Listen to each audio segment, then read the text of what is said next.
Welcome to All Right in Sin City, a podcast about writers and writing in the Windsor, Detroit region. Your podcasters today are Irene Moore Davis, author, educator, and local historian.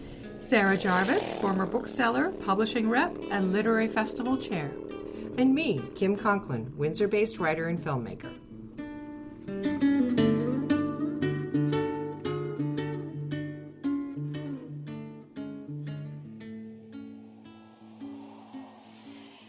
In this All Right in Sin City podcast, we'll feature a live recording of a special event in Windsor. Today, you'll hear the completion of an interview with award-winning fiction author Casey Plett, recorded at Biblioasis. Interviewing Casey is Windsor poet Vanessa Shields. Part 1 of the interview was posted last week. Casey Plett is the author of the short story collection A Safe Girl to Love and the novel Little Fish, which won the Amazon Canada First Novel Award. She's also the co-editor of the anthology Meanwhile Elsewhere, Science Fiction and Fantasy from Transgender Writers, and she wrote a column on transitioning for McSweeney's Internet Tendency. Casey's essays and reviews have appeared in the New York Times, Maclean's, The Walrus, Plentitude, and the Winnipeg Free Press. She is the winner of a Lambda Literary Award for Best Transgender Fiction, and she was a past finalist for the 2015 Dane Ogilvy Prize for LGBTQ Emerging Writers. She lives in Windsor, Ontario. She's being interviewed by Windsor author Vanessa Shields. Yeah, and I felt that it was, you really were like plopped us into these folks' lives, and everything from like not wanting to get up to go to work and laying in bed and sitting in the chair and wrapping yourself up in a blanket and having a drink. Like, there was a lot of day-to-day, hourly things that we do that are often like not in, they're just sort of gleaned over. Like going to the bathroom and eating, like your characters eat, which is great. And also, people never use toothpaste when they brush their teeth on television or in movies. I don't understand this either. But anyway, there's toothpaste in here. There's like real peeing on the toilet, and it's important because it does build the character, right? And it builds the relationship with the reader to the character, that this is a really intimate moment. Like, she's got to go to the bathroom and she's feeling pain in her, on her parts because of whatever she did the night before, and that's real shit. Like, that happens. So yeah, then I can, it's just another layer of being able to relate. Thanks. Yeah, and I feel like it's like, I feel like anybody who's taken a writing class, whenever you write a sentence, I was like, ha! Like, no, that is, like, boring stuff. Like, that's, like, when they meant work. And, like, yeah, if you don't write it well. Yeah, exactly. And I mean a little snarky when I say that, that, like, there are things like that like, put you in a character's body where, like, even just, like, a sentence or two here and there, or just, like, a small period can, like, put you in this person who is walking and talking and doing these things, right? So I'm glad you felt that way. Thank you. Let's talk about community again. You also are the one of the editors of this beautiful collection called Meanwhile Elsewhere, which is science fiction and fantasy from transgendered writers. And it's, if you like science fiction and fantasy, it's super fun. And so tell me about this. How was this born? And what else were you writing in your life at this time? Like, tell me about your writing life when this came about. And also for sale. This is really fun. Good, lots of fun, sexy stuff in there too.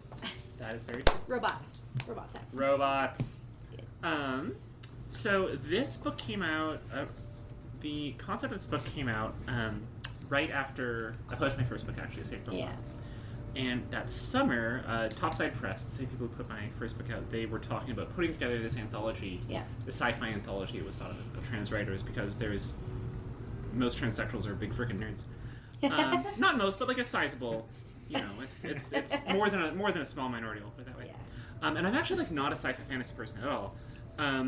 But Kat, who was co-editing it with me, she said, I would really love you to come on and do this with me. And I was like, why me? Like, I like read Star Wars books when I was 10, and that was cool, but it's been a while since then, and then she was like, don't worry, like, honestly, like, it is kind of like, the line, and she actually had a very, like, good and honest view of it. She was like, honestly, the line between genre fiction and what you're doing is so overblown, that line doesn't actually exist. Right. Like, I'm happy to, like, be, like, a spec-fic sort of resource here, but, like, the same things that apply to writing compelling short fiction, it goes both ways. And so I was like, okay, thanks. So, and we put a call out for most of 2015. We let the call up for a really long time to ensure that like people could like develop stories, and they had like a long time to give us something. And we spent about a year editing it. We divided it up. So were you together? Like, were you in the same room, or were you doing stuff through email? She lived in New York, and I was in Ontario. I was in Toronto for most of it, although I was here for some of it. But we met up a few times in person to discuss stuff. Yeah. But we both read every submission. We just kind of decided to line up together, but then we went off and we like fully edited the other stories individually. And it was such a fun project. And another cool thing about this is that, like, I don't know, I have like a weird relationship to publicize my own work, where I'm like, why? But no, I wrote that. It's weird. Why are you doing that? Why are you reading that? But I was like, no, these stories are so good. Like, everyone needs to read them. It was that was easy. Anyway, and I don't know. I also, it was so nice to most of the people in this lots of people. Okay, I would say most of the people in this book either had not been published before, or they had not been published. They had not been published widely. Yeah. And that was a really gratifying thing to work on, you know, and people who, and that kind of took some extra time, right? Yeah. Because not everyone's used to being edited, not everyone's used to like what that means. But it was so fulfilling and really, I don't know, really joyous. Yeah. Do you think you'd want to do something like that again? It was so much work that I would be very parsimonious with what I said yes to. But I would like to edit again. Yeah, I mean, I had a lot of, I got, actually, it was after editing this that I was, right before I started working at the press arm of Biblioasis, where I was like, maybe we'll work on other people's books for a while. Like, that sounds all right. So, in a sense, doing this actually led me to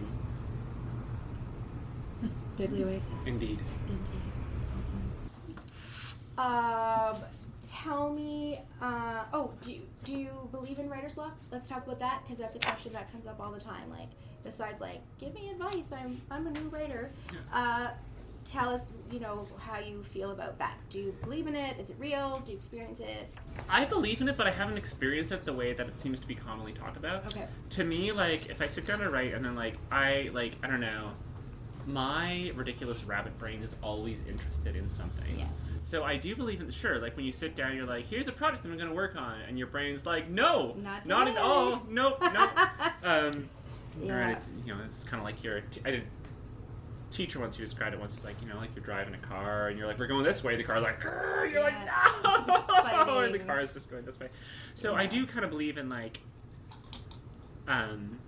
for me at least, like, you know, so I was like, well, that project's not what I'm going to work on today, but as long as I can kind of listen to myself, like, no, I don't have writer's block, because I will find a way to work on something. Right.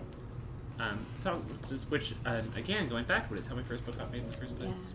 Yeah. I don't know, what about you? I'm like, have so much bursting in my brain all the time that half the time the characters are just pissed at me and waiting. Like, when are you going to let me out? And then, so I feel like I'm always catching up. Tell me, do you have any quirky writing process things that you do? Like, you have to have the same cup, or I don't know, you always drink tea. Is there any kind of similarity when you sit down to do the actual writing? Like, do you write onto your laptop? Or type right onto it? Onto the laptop. I have a few things. For one, I have found that I'm not a person who can work at a desk. Okay. Oh. And this has taken a long time to learn, and be like, oh yes, well now you're at the desk, and I sit down and like, this just feels so good. Yeah. Okay, that's really interesting. Yeah. I'd always just, you know, I don't know why I have this like residue Mennonite aspirations or something, I don't know, where I'm just like, well, of course, like a writing thing would happen at a desk at a proper thing, and not like on the couch in your pajamas lying down in some terrible for your back position. Like, that's not how that would happen. But so that's one thing. Two is that I find that when you're at home, you're cozy, you're like not at a desk, you're on your sofa, whatever. Absolutely. Bent over my coffee table. Comfy first, and then an hour goes by and your coffee's cold, and you're like, oh shit, I can't move my back. Coffee's another fun thing. Yes, absolutely. Another thing I find is that, like, I need to move. So, especially if I'm, like, actually getting fortunate enough to put in a long day of writing, I will, like, then go to a cafe, and I'll be there for an hour or so, and then I have to move my physical space around. I find that I cannot be in the same physical space for hours and write. That just is not... That just kind of makes my brain kind of run into, like, a big dirt rut. There's one thing I wanted to answer about your question. What was it? When I'm editing, like when I'm have something finished, then I have to put it on a piece of actual physical paper. I have to print it out. I have to take it somewhere and I have to mark it up with a pen. Yeah. I find that if I'm editing something, if I look at it on a computer, then it just looks like a jumble of words. I was like, I wrote these, they're fine. Yep. Like, what's the problem? You know? And then if I print them out on paper, I look over like, oh no, like that's who did this? Yeah. Yeah, I'm agree. I agree. I agree. I have to print stuff out too.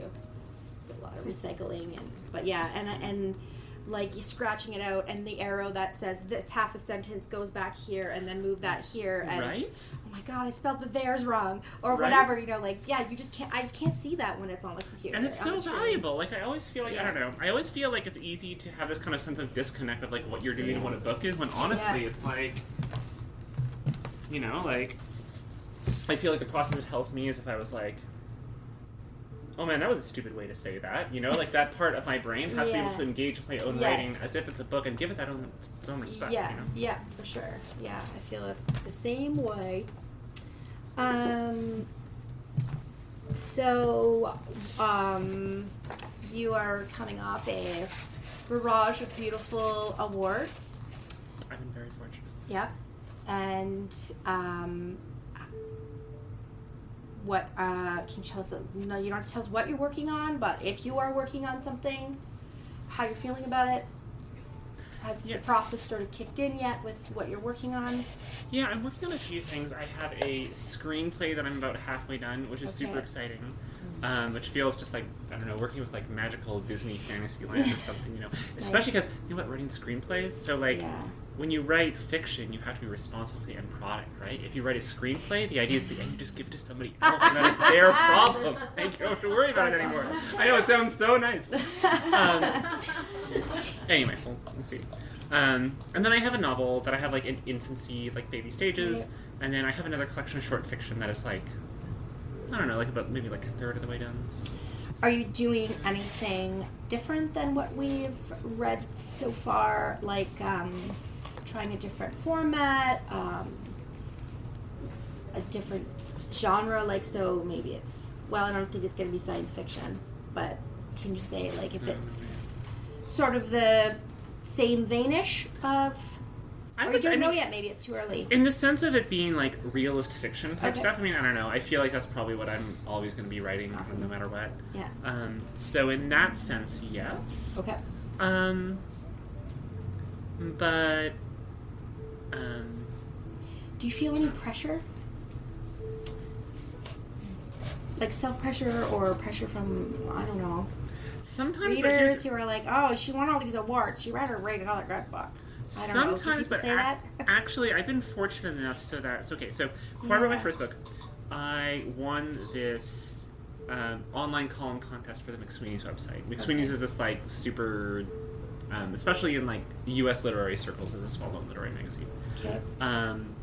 And both after I had that published, and after I had my first book published, both of those periods were followed by really intensely awful periods of my own personal life for reasons that have nothing to do with those things. So anyway, but the upshot is this: I feel like I'm very much untangled. Like, who cares if like you do well? Like, whatever. It's just good. So I, and obviously with this particular round of things, I'm very financially fortunate. So that's like a different thing. But I think that I have been lucky enough to sort of uncouple like whatever I make in my art to like whether my life is, you know, and I feel like if those things were more attached, I would feel more pressure. And I also kind of feel like, I don't know, I remember after I had finished my first book and I had sent it off, I don't mean to be too morbid, but there was part of me that was like, okay, like I wanted to do this all my life, everything else is just a bonus. You know? I was even like, okay, again, kind of morbid, but I was like on a plane and like there was some turbulence and I was like, well, I wrote the book, so that's that's pretty awesome. Like, okay, so that's fine. Like, wow, that's cool. Yeah, well, I don't know. That's so like, I feel like it's a big creative freedom that if you don't have that, like even a little bit of, or you only have a little bit of that attachment to the outcome, it really frees up the creative process when you're creating and writing and birthing something that like you're not attached to anything except for what's happening and what you're writing. Like that sometimes can be really hard to do. Right, exactly. I feel like when I start thinking about like how something might be treated in public, or how it like just locks me up so intensely. So. Yeah. Okay, quick question. What are you reading now? What books are you reading? I am reading A Mind Spread on the Ground by Alicia Elliott, which is a book of essays, which is so good. It's almost certainly here somewhere. Yeah.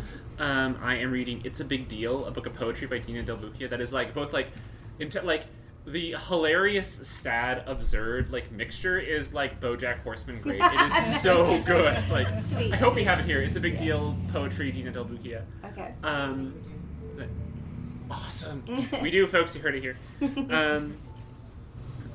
And then I'm just finishing Reproduction by Ian Williams, which is this like epic 400+ page novel, which is just like one of my favorite things that I've read in a really, really long time. He was also up with me for the Amazon First Novel Award. And his book is just amazing. Sweet. Yeah, I'm like 40 pages away, but I feel I have no qualms with telling everyone to buy it.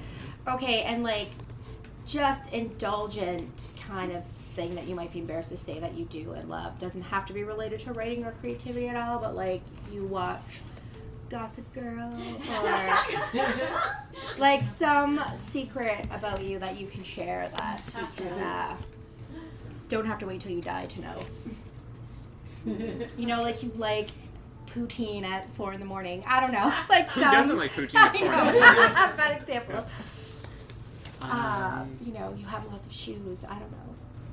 No, I need more shoes. Do you want to think about it?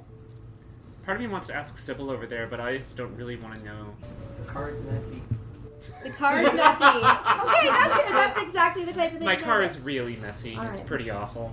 Awesome. Yeah. All right.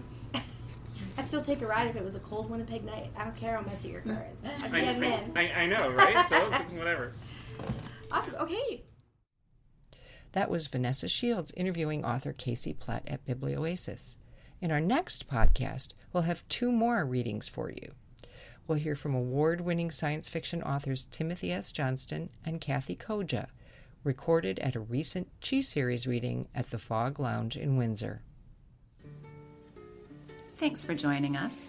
Look for more episodes of All Right in Sin City wherever you listen to podcasts, or check out our website, allrightinsincity.com. For information and announcements of new podcasts, sign up to our email list or follow us on Facebook and Twitter.